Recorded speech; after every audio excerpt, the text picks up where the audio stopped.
Well, hey everybody, this is Robert and welcome to today's show.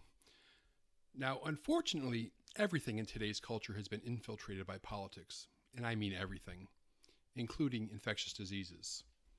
Now, for several years now, some media outlets and talk radio personalities have been linking the border policy of several years ago to the recent increases in Enterovirus D68 infection. That has been linked to some cases of acute flaccid myelitis. For example, the Daily Caller reported in October 2014, the deadly EVD68 enterovirus epidemic, which struck thousands of kids this fall, was likely propelled through America by President Barack Obama's decision to allow tens of thousands of Central Americans across the Texas border, according to a growing body of genetic and statistical evidence. The evidence includes admissions from top health officials that the epidemic included multiple strains of the virus, and that it appeared simultaneously in multiple independent locations. However, in a MLive report from about the same time, they write, Enterovirus was first detected in the United States in 1962, according to the CDC. The specific EVD68 strain was detected for the first time in 1987, said Eden Wells, Clinical Associate Professor of Epidemiology at the University of Michigan School of Public Health. Quote, I think that this really sort of argues against the fact that this is a new virus introduced by anybody. Close quote. Wells said. And the article goes on to say, Dr. Matthew Davis, the state's chief medical executive with the Michigan Department of Community Health, said that while it's theoretically possible that someone from any part of the world can bring an infection to another part of the world, it seems unlikely that the children from Central America have brought this particular enterovirus strain into the United States. So, what is Enterovirus D68? Well, last December, I did a podcast on Outbreak News interviews with Professor of Microbiology and Immunology at Columbia University, Vincent Racaniello, PhD, on this particular topic. Let's go ahead and take a listen for a short intro into EVD68.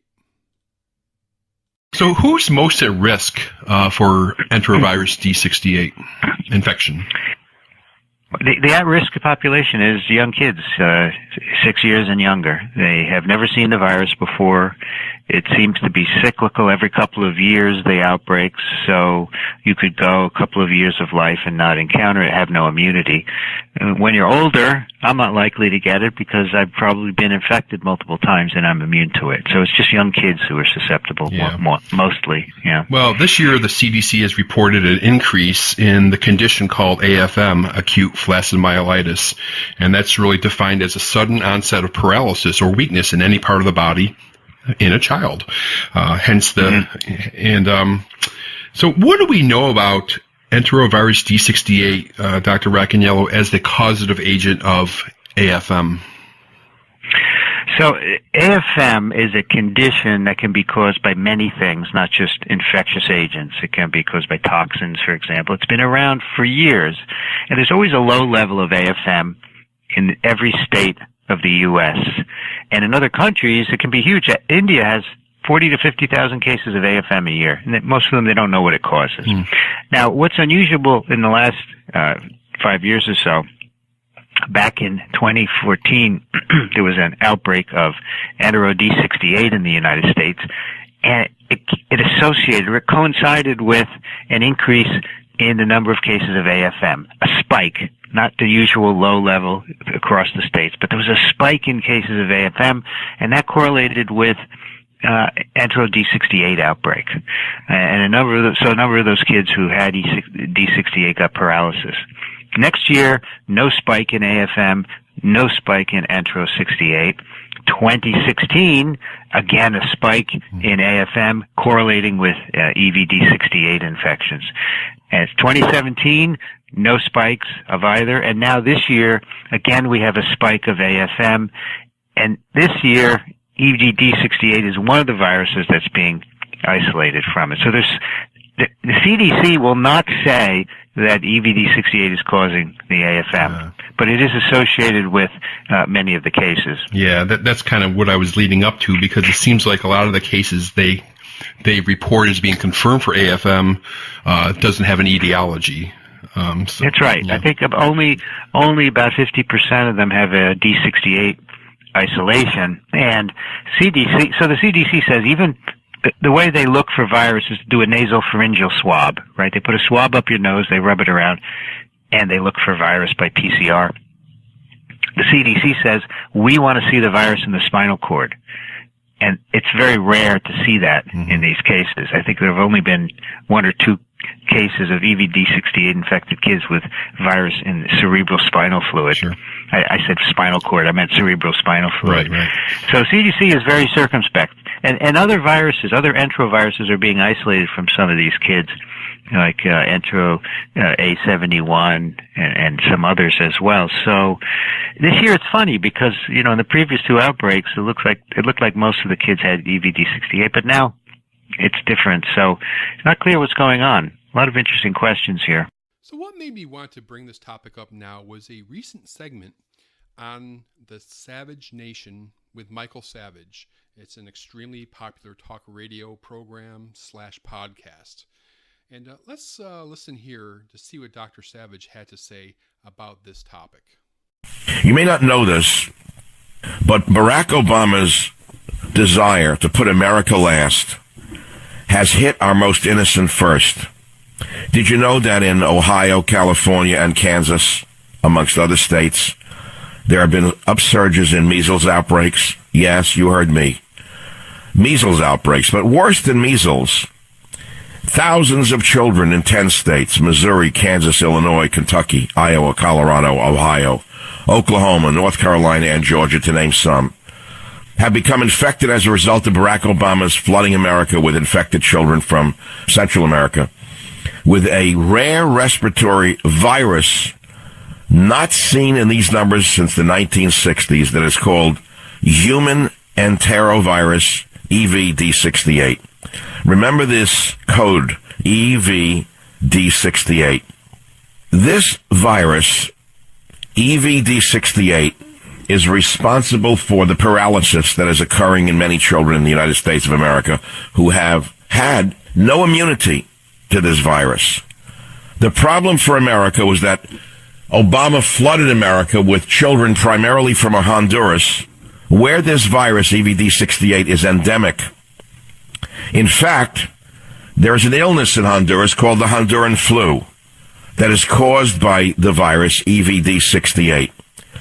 So with this potent formula for disaster, bringing in unaccompanied minors with EVD68 and other contagious diseases, flooding over our borders, being bussed into our communities by Catholic charities and other organizations, brought into our schools, brought into our hospitals, our children have become infected. We have measles resurging. We have the Honduran flu crippling our children. I know you don't call it the Honduran flu, but that's what the doctors knew it as until the CDC tricked you into thinking it was something new, called an unknown virus, polio-like virus, crippling our children. Strange virus. EVD68 sounds complicated, doesn't it? To a virologist, it may be complicated. To people with common sense, it's not complicated.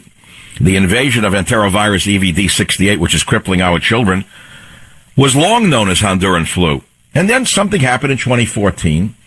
Barack Obama brought in these children from Honduras, Guatemala, El Salvador by the trainload. Remember the trainloads he brought in? Many of them were infected with Enterovirus EVD68. Oh, yeah, that's how it happened. That's how it happened. That's how it enteroed the United States via illegal children.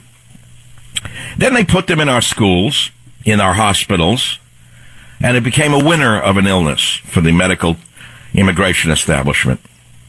Now, predictably, the medical community and the CDC, the once great CDC, when I was in the university system, the CDC was a great, great place. It was an honor to work there.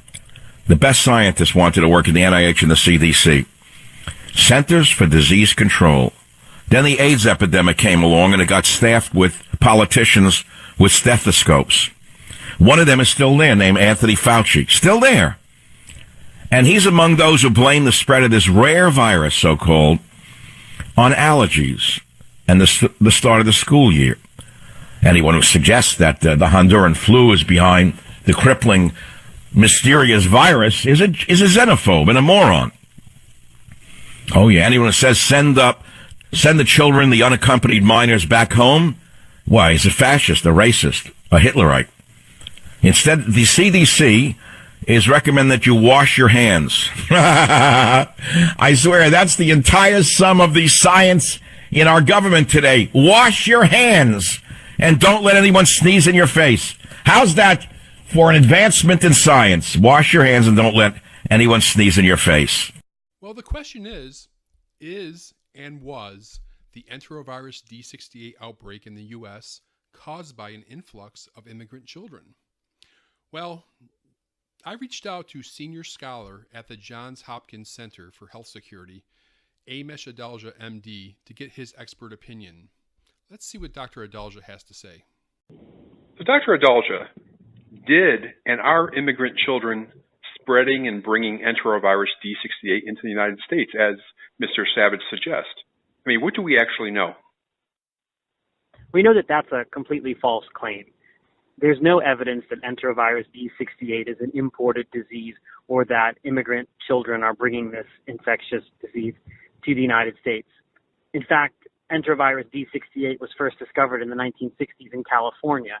So it's not something that really has this foreign pedigree that people may try to paint it with for their own political purposes.